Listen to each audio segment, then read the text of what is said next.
Good morning বন্ধুরা, welcome back to my channel. কেমন আছো তোমরা সবাই? আশা করছি যে যেখানে আছো সবাই ভালো আছো, আর তোমাদের আশীর্বাদ আর ভালোবাসায় আমরাও অনেক ভালো আছি। তো দেখো, আজকে সকাল সকাল উঠেই সমস্ত বাড়ির কাজবাজ করে চলে এসেছি ফুল তুলতে। তো আজকে ফুল তোলা থেকেই আর কি তোমাদের সঙ্গে দিনটা শুরু করলাম। তো পুরো ভিডিওটা দেখো, আশা করছি ভালো লাগবে। আর সকালে ফুল তুললে না মনটা কিন্তু বেশ ভালো হয়ে যায়। আর আজকে সকালে উঠে দেখছি গাছে অনেক ফুল রয়েছে, তো ভাবলাম সকাল সকাল আগে ফুলগুলোই তুলে নিই। প্রত্যেক দিন আমি একটু লেট করে ফুলগুলো তুলি। আর সকালবেলায় যারা রাস্তায় হাঁটতে আসে তারা, আগেও আমি অনেকগুলো ভিডিওতে বলেছি যে সবাই ফুলগুলো নিয়ে যায়। তো আজকে দেখছি বেশ অনেক ফুল রয়েছে, আর আজকে তো সোমবার।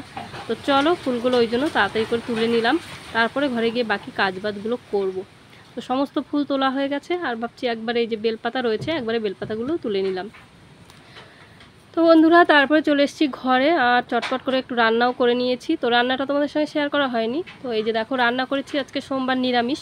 তো এখানে ডাল আলু সিদ্ধ করে লঙ্কা দিয়ে মাখছি, আর এখানে দেখো আলুগুলো গোল গোল করে ভেজে নিয়েছি, আর করেছি পটল ভাজি আর ভাত। তো আমার দুষ্টু সোনার স্কুল তো আজ থেকে খুলে গেছে। তো তোমরাও যাদের যাদের আর কি বাচ্চারা স্কুলে যায়, তো তোমরা অবশ্যই জানো যে আজ থেকে আবার গরমের ছুটি শেষ করে শুরু হয়ে গেল আবার সেই আগের মতো জীবন। আবার স্কুল, ছেলে মেয়ের সকালবেলা উঠে সমস্ত কাজবাজ করে রান্না বান্না করে ছেলে মেয়েকে স্কুলে পাঠানোর তাড়া। তো যাই হোক, এই যে আমার দুষ্টু সোনার স্নান হয়ে গেছে, আর আমি তাড়াতাড়ি করে খাইয়ে দিচ্ছি দুষ্টু সোনাকে। আর মেয়ের স্কুল এখনও খোলেনি, মেয়ের স্কুল নাকি 18 তারিখে খুলবে। আর আমার দুষ্টু সোনার কিন্তু আজকে থেকেই স্কুল খুলে গেছে। আর দুষ্টু সোনাকে খাইয়ে দিচ্ছি। আর এই যে মিঠি দেখো, সকাল সকাল কোত্থেকে ভিজে পুড়ে এসে দেখো বসেছে খেতে। তো খেতে দিচ্ছি না, ওই জন্য সবার মুখের দিকে তাকাচ্ছে। দুষ্টু সোনাকে খাইয়ে দিচ্ছি আর বারবার মুখের দিকে তাকাচ্ছে আর ম্যাও ম্যাও করেই যাচ্ছে। তো যাই হোক, দুষ্টু সোনাকে আগে খাইয়ে দেয়, স্কুলে পাঠিয়ে দিই, তারপরে বাকি কাজবাজগুলো করব, আর মিঠিকেও খেতে দেবো। ঠিক আছে? তো সারাদিনের কাজবাজ যেটুকু সম্ভব তোমাদের সঙ্গে শেয়ার করব, সাথে থেকো। আর আজকে প্ল্যান করে রেখেছিলাম আগে থেকে যে একটু ঘরটা ঝাড়বো। তো প্রত্যেক দিনই আর কি কোনো না কোনো কারণবশত ঝাড়া হয় না, যদিও ঘরটা খুব একটা নোংরা হয়নি। তো যেইটুকু আর কি হয়েছে, ভাবছি আজকে একটু ঝুল ঠুলগুলো ফেলবো, যেহেতু আজকে সোমবার, কোনো বাধা নেই। কাল আবার মঙ্গলবার, ছেলে মেয়ে দুজনেরই আর কি জন্মবার, তো করা যাবে না, ওই জন্য আজকেই করব। তো দেখো, আমার দুষ্টু সোনা একদম রেডি, এবার স্কুলে চলে যাবে। আর তোমরা তো অনেকেই জানো যে আমার বাড়ির পাশেই একদম স্কুল, ওই জন্য দুষ্টু সোনাকে আর এগিয়ে দিতে যাওয়া লাগে না। তো রেডি করে পাঠিয়ে দিলেই দুষ্টু সোনা একাই চলে যায়, একদমই বাড়ির পাশে যেহেতু। তো যাই হোক, দুষ্টু সোনা টাটা করে বেরিয়ে চলে গেল, আর এবার আমি লেগে পড়বো আমার কাজে।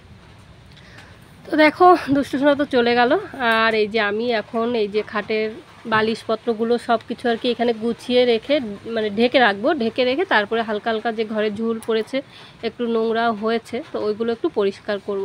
তো চলো সাথে থাকো তোমরা, কাজবাজগুলো আস্তে আস্তে করতে থাকি, ঠিক আছে? তারপরে আরও অনেকগুলো কাজ রয়েছে, তো জানি না কতটা কি তোমাদের সঙ্গে শেয়ার করতে পারবো। তো যেটুকু সম্ভব অবশ্যই শেয়ার করবো, ঠিক আছে? তো চলো।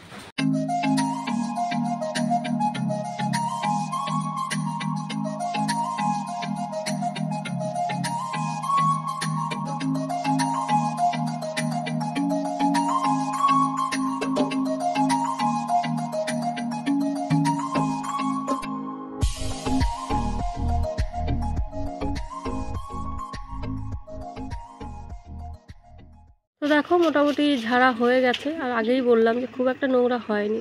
তো যাই হোক, যেইটুকু আর কি নোংরা পড়েছিল মোটামুটি ঝেড়ে নিয়েছি। আর এই দেখো, পাখাগুলোকে সব এইভাবে এখানে রেখে দিলাম। আর যেহেতু বালিশ কাঁথাগুলো এইভাবে এখানে ঢেকে রেখেছিলাম, তো কাপড়টা উপর থেকে তুলে দিলাম। আর বিছানায় খুব একটা নোংরা পড়েনি, খুব একটা বলতে নোংরা পড়েইনি। তো যাই হোক, আর এইভাবে বিছানাটা এবার একটু ঝেড়ে মুছে আর কি ঠিকঠাক করে নেব।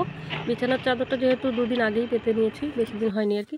তো ওই জন্য ভাবলাম যে থাক, আর 2 দিন বিছানার চাদরটা এইভাবে থাক। ছেলে মেয়ে এমনিতেই ছোট, ওরা মোটামুটি আর কি নোংরা করে, ওই জন্য প্রত্যেক দিন আর কি কাচা হয় না। আর আমার যেহেতু তোমরা অনেকেই জানো, আমার ভিডিওগুলো, পুরোনো ভিডিওগুলো যারা দেখো তারা জানোই যে আমি অনেকটাই অসুস্থ, ঠিকঠাক করে কাজবাজ করতে পারি না। বারণ রয়েছে কাজবাজ করা ডাক্তারের আর কি। তো তবুও তার মধ্যে চেষ্টা করি সংসারের জন্য যেটুকু কাজবাজ আর কি না করলে নয়, সেইটুকু আর কি করতেই হয়। তো যাই হোক, ঝাড়াঝাড়ি তো সব কিছু কমপ্লিট, বিছানাটাও ঝেড়ে নিয়েছি। আর এইবার দেখো, ভিজে একটা কাপড় দিয়ে খাটের এই কি বলে ডিজাইনের যে এই জায়গাটা উঁচুর দিকটা আর কি, এগুলো, তারপরে উপরের যে স্ট্যান্ডগুলো খাটের, তো ওইগুলো সব একটু মুছে পরিষ্কার করে নিচ্ছি, ঠিক আছে? তো চলো তারপরে দেখি এরপরে আবার কি কাজ বাজ রয়েছে। আর আমার দুষ্টু সোনা আবার চলে আসবে, ওই জন্য আবার একটু রান্নাবান্নাও করতে হবে স্কুল থেকে চলে আসার আগে। অনেকটা বেলাও হয়ে গেছে। আর ওদিকে মাম্পিকে বলেছি স্নান করে পুজোটা দিয়ে দিতে, আর আমি এদিকে টুকটাক কাজগুলো করে নিচ্ছি, ঠিক আছে? তো এই যে মোছা মোটামুটি কমপ্লিট হয়ে গেছে। তো এগুলো এমনিতেই মাঝে মাঝেই মুছে নিই, তো পরিষ্কারই থাকে। আর এই যে কিছুদিন রাস্তায় কাজ চলছিল, তো তোমরা জানোই যে রাস্তার কাজ চলছে। রাস্তা আগের যে রাস্তা ছিল ওটা ভেঙে আবার নতুন করে করা হয়েছে, ওই জন্য একটু ধুলো ধুলো হয়ে গেছে। ওই জন্যই ঘরটা একটু ঝেড়ে মুছে পরিষ্কার করলাম। তো বাইরেটাও একটু নোংরা হয়ে রয়েছে, তো আমি শরীরের জন্য একবারে তো পারবো না, তো আস্তে আস্তে করতে হবে। তো আজকে ঘরটা একটু করলাম, কালকে বাইরে দেখি একটু চেষ্টা করবো, বারান্দার দিকটা রান্নার দিকটা একটু করব, ঠিক আছে। তো চলো বন্ধুরা, ভিডিওটা আর কি তোমরা একটু দেখো। অনেকটা কষ্ট করছি, তো শুধু যে ভিডিওর জন্যই করছি তা না, ঘরটা নোংরা হয়েছিল, তো পরিষ্কার তো একটু করতেই হবে। পরিষ্কার পরিচ্ছন্ন করে রাখলে কিন্তু দেখবে মনটা বেশ ভালো লাগে। ঘর যদি পরিষ্কার পরিচ্ছন্ন থাকে তাহলে সব কিছুই, শুধু মন না আর কি, শরীরটাও ভালো লাগে। আর বিছানাপত্র যদি একদম ঠিকঠাক টান টান করে পাতা থাকে তাহলে মনটা আরও ভালো লাগে। তো যাই হোক, চলো অনেক বেশি আর কি বক বক করে ফেলছি। কাজবাজ সব করতে থাকি, আর কি বক বক করবো, কী বলবো খুঁজে পাচ্ছি না। তো যাই হোক, চলো সাথে থাকো, তোমরা একটু কষ্ট করে ভিডিওটা দেখো, যেহেতু আমিও অনেকটা কষ্ট করছি, ঠিক আছে। আর দেখো, কাজ করতে করতে তোমাদের বলছি যে মুখটা একদম ঘেমে পুরো ভিজে গেছি আর কি, শুধু মুখ না, পুরো একদম পিঠ সব কিছু আর কি ভিজে গেছে। আর এই যে সব কিছু রেডি একদম, এবার বালিশগুলোকেও একটু ঠিকঠাক করে পেতে দিচ্ছি। আর ফ্যানটা যেহেতু চালাতে পারছিলাম না, উপরে কাজ করছিলাম, ওই জন্য আরও বেশি ঘেমে গেছি। তো উপরের কাজবাজ তো সব কিছু কমপ্লিট। আর তারপরে দেখো নিচে ঘরটা মেঝেটা আর কি ঝাড় দিয়ে ঘরটা একটু মুছে নিচ্ছি। তারপরে মাম্পিকে বলেছি স্নান করে পুজো দিতে, তোমাদের আগেই বললাম। তো মাম্পি গেছে স্নানে। আর এই যে দেখো মাম্পি চলে এসছে ঘরে স্নান করে, এখন পুজো দিয়ে দিচ্ছে, ঠাকুরের আসনটা সুন্দর করে সাজিয়ে গুছিয়ে পুজোটা দেবে। আর এদিকে আমিও যাব স্নানে, ঠিক আছে। তো তারপরে আবার রান্নাবান্না রয়েছে, তোমাদের তো বললামই। তো দেখো মাম্পি কত সুন্দরভাবে ঠাকুরের আসনটা সাজিয়ে নিচ্ছে, ঠিক আছে। আর ঠাকুরের আসনটা সাজালে কিন্তু ফুল যদি অনেক পাওয়া যায় না, মন ভরে যায় আর কি, ঠাকুরের আসনটা সুন্দর করে সাজিয়ে গুছিয়ে পুজো দিতে। আমার তো বেশ ভালোই লাগে। আর তোমাদেরও কার কার এরকম ঠাকুরের আসন সুন্দর করে ফুল দিয়ে সাজিয়ে পুজো দিতে ভালো লাগে, কমেন্ট করে কিন্তু অবশ্যই জানিও। আর আজকে তো সোমবার আমাদের আরও স্পেশাল দিন। আমরা যেহেতু শিব ঠাকুরের ভক্ত, তো গাছে আজকে অনেক নীলকণ্ঠ ফুল ফুটেছিল, তো সকালে তোলার সময় তোমাদের দেখিয়েছি। তো এই যে দেখো আমার মাম্পি কেমন সুন্দর করে আর কি সাজিয়ে গুছিয়ে পুজোটা দিয়েছে, কত সুন্দর লাগছে দেখো ঠাকুরের আসনটা, মনটা একদম ভরে যাচ্ছে দেখলে। তো যাই হোক, মাম্পির ওদিকে পুজো দেওয়া তো কমপ্লিট হয়ে গেছে, আর আমিও দেখো স্নান করে চলে এসেছি ঘরে। আর মাথায় একটু শ্যাম্পু করে নিয়েছি। তো যাই হোক, চলো বন্ধুরা, অনেকটাই কষ্ট হয়ে গেছে, এবারে যাব রান্না করতে। তো তোমরা কিন্তু পুরো ভিডিওটা দেখো, ঠিক আছে।